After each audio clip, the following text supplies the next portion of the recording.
Hello guys, ఈరోజు మనం review చేయబోయే సినిమా Supergirl, directed by Craig Gillespie, starring by Milly Alcock, Jason Momoa, Davin Collins White. So ఇప్పుడే show complete అయింది. మనందరికీ తెలుసు డీసీ యూనివర్స్ కొత్తగా మొదలైంది. సూపర్ మ్యాన్ తర్వాత అందరి చూపు ఒకే సినిమా మీద, అదే సూపర్ గర్ల్. అయితే ఈ సినిమా నిజంగానే ఎగిరిందా లేక మధ్యలోనే రెక్కలు ముడిచిందా అనే విషయానికి వస్తే, సూపర్ గర్ల్ క్యారెక్టర్ పరంగా బాగుంది కానీ ఇది పర్ఫెక్ట్ సినిమా కాదు భయ్యా. ఎందుకు అనేది పాజిటివ్స్ అండ్ నెగిటివ్స్లో మాట్లాడుకుందాం. సినిమాలో నాకు బాగా వర్క్ అయిన విషయాలు, ఈ సినిమా మొత్తం మిల్లీ ఏకాక్ భుజాల మీద నడుస్తుంది. ఇది మనం చూసిన స్వీట్ సూపర్ గర్ల్ కాదు. ఈ కారా చాలా యాంగ్రీ, చాలా బ్రోకెన్, అలానే చాలా హ్యూమన్. ఆమె కోపం, బాధ, సర్కాయిజం అన్నీ చాలా నేచురల్గా అనిపిస్తుంది. చాలామంది క్రిటిక్స్ కూడా మిల్లీ నటనే సినిమాకి బిగ్గెస్ట్ స్ట్రెంగ్త్ అని ప్రశంసించారు. సో స్టోరీ విషయానికి వస్తే ఇది డిఫరెంట్ స్టోరీ భయ్య. ఇది ఎర్త్ సేవింగ్ మూవీ కాదు, మల్టీవర్స్ కూడా కాదు, స్కైలో 2 గంటల పంచులు వేసే సినిమా అసలే కాదు. ఇదొక రివెంజ్ రోడ్ ట్రిప్. ఒక చిన్న అమ్మాయి రూతే కోసం సూపర్ గర్ల్ గెలాక్సీ అంతా తిరుగుతుంది. అందుకే సినిమా కొంచెం ఫ్రెష్గా అనిపిస్తుంది. అండ్ ఎమోషనల్ ఫ్లాష్ బ్యాక్స్ కూడా కొంచెం పర్వాలేదు, బాగానే అనిపించింది. క్రిప్టాన్ గురించి చూపించిన ఫ్లాష్ బ్యాక్స్ కొంచెం ఎమోషనల్గా ఉంది. ఎందుకు కారా ఇలా మారింది, ఎందుకు మన సూపర్ మ్యాన్ అలా ఉన్నాడు అనే ప్రశ్నలకు మంచి ఆన్సర్ ఇస్తాయి. విజువల్స్ బాగున్నాయి. Space planets, alien worlds, action choreography, CG చాలా సీన్స్లో ఇంప్రెసివ్గా ఉంటుంది. కామిక్ ప్యానెల్స్ చాలా న్యాచురల్గా కనిపించిన ఫీలింగ్ అనిపిస్తుంది.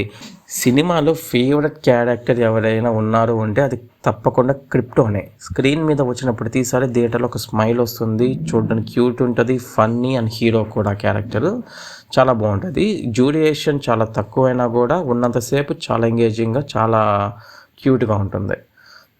ఇప్పుడు నాకు వర్క్ కాని విషయాల గురించి మాట్లాడుకుందాం. సినిమా పేసింగ్ చాలా స్లోగా ఉంటుంది భయ్య. మొదటి 30-40 నిమిషాలు కొంచెం స్లో అనిపిస్తుంది. క్యారెక్టర్ బిల్డ్ చేయడానికి కొంచెం ఎక్కువ టైమే తీసుకున్నారు వీళ్ళు.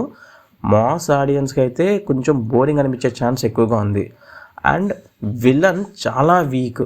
క్రీమ్ కాన్సెప్ట్ బాగుంది కానీ ఎగ్జిక్యూషన్ మాత్రం యావరేజ్ భయ్య.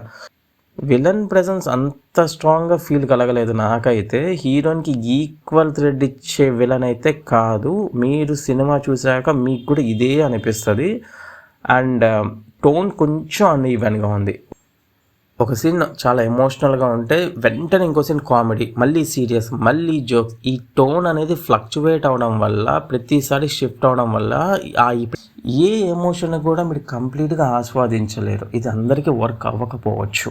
అండ్ యాక్షన్ కొంచెం తక్కువే. సూపర్ మ్యాన్ తర్వాత ఎక్స్పెక్టేషన్స్ చాలా ఎక్కువ ఉన్న సినిమా ఇది. కానీ యాక్షన్ క్వాంటిటీ కంటే స్టోరీకి కొంచెం ఇంపార్టెన్స్ ఎక్కువ ఇచ్చారనిపించారు. మీరు యాక్షన్ ఎక్కువగా ఉంటుంది, సూపర్ మ్యాన్ లాగా ఉంటుంది అనుకుంటే కొంచెం డిసప్పాయింట్ అవుతారు. సో ఇందాక చెప్పినట్టు నాకైతే సూపర్ గర్ల్ ఒక మంచి క్యారెక్టర్ ఉన్న మూవీ, బట్ పర్ఫెక్ట్ మూవీ అయితే కాదు, మాస్టర్ పీస్ అసలే కాదు. కానీ డీసీ ఒక కొత్త యూనివర్స్కి ఒక కొత్త ఇంట్రెస్టింగ్ స్టెప్ తీసుకునింది. మీరు ఎమోషనల్ సూపర్ హీరో స్టోరీస్ ఇష్టపడితే ఈ సినిమా డెఫినెట్గా ఒకసారి ట్రై చేయొచ్చు థియేటర్లో.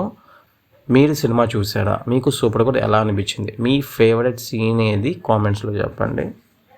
సో మొదటిసారి ఎవరైనా మా ఛానల్కి వస్తే సబ్స్క్రైబ్ చేసుకోండి భయ్యా. ఇది మా కొత్త ఛానల్, మీ సపోర్ట్ మాకు చాలా అవసరం.